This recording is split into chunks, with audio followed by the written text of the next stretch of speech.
The seeds we've sown still grow. At night I go to sleep. Hey, what's this I hear about some feels going on here?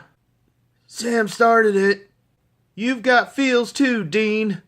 Boys, don't make me... John? Mary? John! Mary!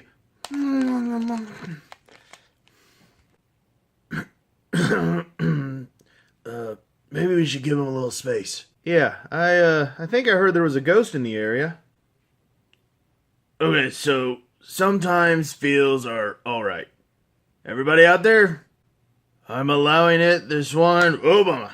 The car that we built will always roll. Oh man, I mean, fair warning, this may be a long one. I may have to split this video into multiple parts just to cover everything that was wrong in this episode. We just have to start with the title. Lebanon?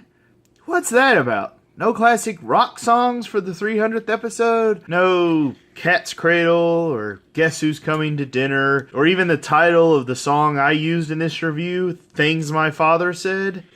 This latest season just seems to be struggling with some of the classic episode titles the show used to have. But I guess we've got to get into the episode itself. Hold on, I'm gonna need something for this. Yeah, there we go.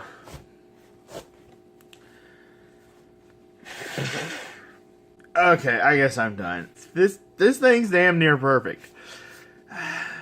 Normally, I'm not always big on just sheer raw fan service, but done a show for 14 seasons, you've reached 300th episode, yeah, you've earned a little fan service now. Fans all over the world may have some different priorities when it comes to fan service, you know, maybe mud wrestling or Destiel Kiss or maybe winning a demolition derby. But one thing I think almost every fan would agree they always wanted to see, just a family dinner. You know, there's something beautiful in that. Part of what made me fall in love with the show is that it had a way of capturing and showing the beauty of the ordinary. It helped us appreciate simple things in a new light that we may take for granted every day. So I really adore that this landmark episode just went back and touched on that again. That it showed Dean's true heart's desire was just for an ordinary day as a family.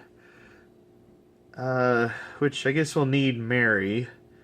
And you'll be Mary. Although, there is some comedy in the meta sense as well. One way Dean could probably have Michael out of his head is to have his dad take over as the vessel. And then John would probably go into hell, get his third son out of the cage while making every denizen between him and there cry in the process. But as always, I appreciate when these things have extra layers and possible readings in them. I'll also admit that I like both sons got a scene with Dad. For me, the best scene Sam ever had with his father was episode 513, The Song Remains the Same, where he talked with a young John Winchester. Part of what made that work so well is because it was a confessional moment for John. Even though he never knew that it was his own son he was talking to, or that it was his own sins he was confessing. But Sam realized it in that scene, and to me that was always one of the most powerful and best moments ever in the show. Maybe this time wasn't quite that powerful, but we did get to have John unburden and absolve himself of the self-hatred we knew he carried.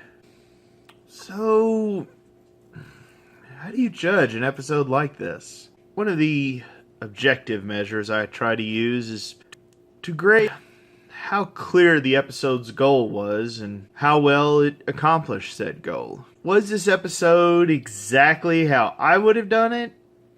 Not entirely. I probably would have, trimmed out that ghost clown stuff to give the family more time. When Castiel and Zach showed up, I kind of hoped we'd get a fan service moment of them realizing that Michael was already inside Dean, and then having Dean boss them around. You then maybe have Alt Castiel return John to his time the old-fashioned way, and then maybe rewriting his memory a bit and solving the problem with that method.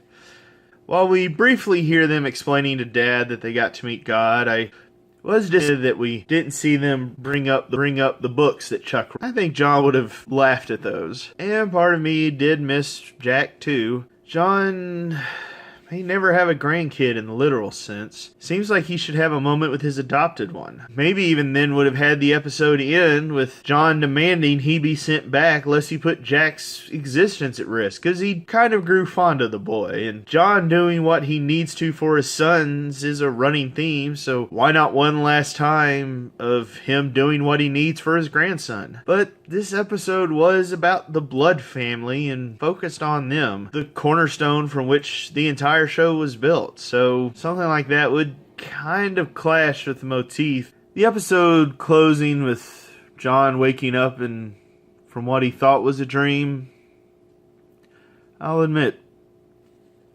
that was a perfect ending. What does this episode mean for canon?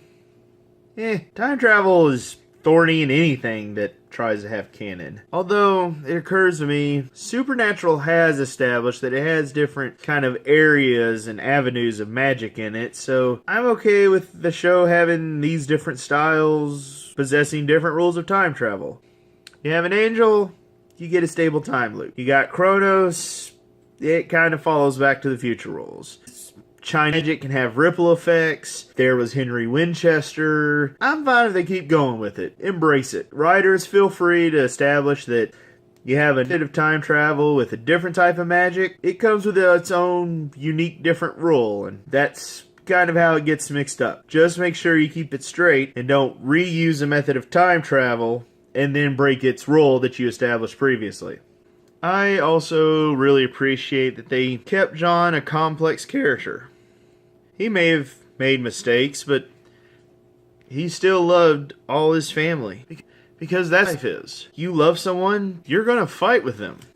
Doesn't mean the love goes, family endures. For this beautiful landmark episode, I give the season its very first 5 out of 5 shells. Happy 300, Supernatural.